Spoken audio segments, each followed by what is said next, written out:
Hello and welcome back to Earth's Changing Climate. We're on lesson 1.5. We're looking at an image of the Earth that shows the atmosphere, and this is where we left off yesterday at the end of 1.4. You were reading this chapter, so we have some warm-up questions for you on this. Pause to read and answer these questions about a hole in Earth's ozone layer. The reading supported what you explored in the sim, that different gases in the atmosphere affect energy differently. And in question number 2, it also stated that the ozone hole does not affect global average temperature, as in choice C. Here are some of the claims we looked at the other day. Why is the ice on Earth's surface melting is our big question. And we had claims that we discussed. Revisiting the one about the ozone hole here, we can say that we've read from a reputable source that the ozone hole does not have anything to do with the changing temperature, which might be what's causing the surface melting of ice.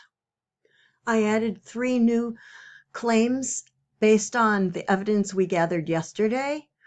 So we'll continue to look at these and see what gets eliminated and what gets strengthened by additional evidence as we move forward. So we know that those gases can cause changes in temperature. What we need to continue to look at is, have they done that on Earth? And so the evidence criterion is something to revisit when we're looking for evidence. Pause and read this to remind yourself. Let's look at this first part of the student worksheet, choosing data. Go ahead and pause and answer this. Go ahead and read and answer this next question. So the best choice for data is one that includes the greatest amount of time. So that was the 1880 to 2009. And as you can see, there is an increasing trend for getting warmer. Pause, read this, and determine your answer. Pause and study these graphs and determine your answer to the question. Pause and study these graphs and determine your answer to the question. And now this returns us to the claims we were beginning to explore. You have the challenge here to determine if those graphs provide the evidence for A, B, and or C. Explain your thinking. Here are our claims. Do you think that these claims now have been supported with the graphs you saw? We received another email from the World Climate Institute. Pause and read this.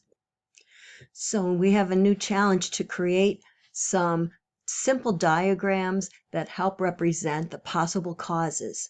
We're going to move on to a modeling tool now. Here is your modeling tool, and this is an activity called Ice and Temperature. The instructions are right up here, and the goal for this is that you're going to show one idea about what is causing ice to melt and temperature to increase on Earth. So you're going to work with one claim. There's some things for you to do. In the atmosphere, you're going to show one change that has caused the ice to melt and temperature to increase. And you're going to show how the amount of absorbed energy has changed. Some of the tips are: model an idea that you can support with evidence. And the temperature is given in both panels. The model shows temperature has increased. So both panels, so this is one panel, here's another. This one is the before change and this is the after.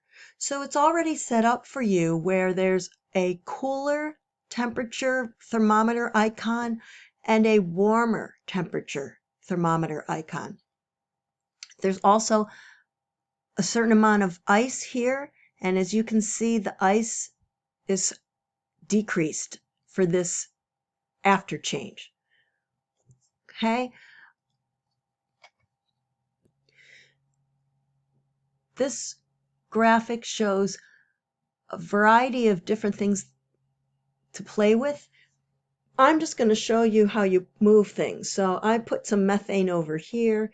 That was a low amount. If I want to move it back, I just have to touch on the particle and move it back. And this becomes clear again. One of the things besides the gas that you want to play with is the conditions with the surface. So the ice and the temperature are fixed for this model. So you won't be able to change that, but you can change the amount of energy absorbed. So maybe I want to change that to medium. Maybe I want medium over here. You're going to use it however fits with the model you're creating. So if you choose to study how carbon dioxide is increased, you would show less here than you do over here. This would have more. And you would change the surface energy absorption as well. If you have any other questions, there's a help button right here.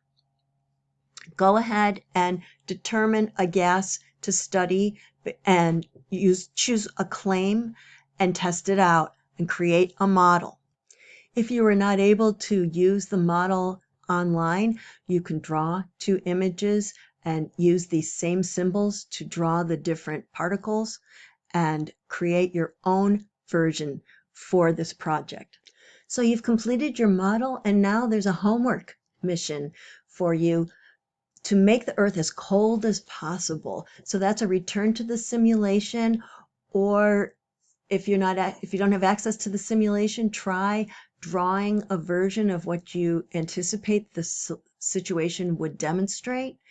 And the mission says here, without changing the sun and reflectivity. So don't change those settings. Change the atmosphere so Earth's temperature becomes as cold as you can make it. So as cold as you can make it. And here's the prompts to answer. Go ahead and provide a sketch. And when you're finished with this, we will wrap up the lesson. Here's the final wrap up. It's a helpful tool to check your understanding and think about how much your thinking might have changed and grown so far. So this is another part of the homework. Finish this and we'll see you for the next lesson. Bye.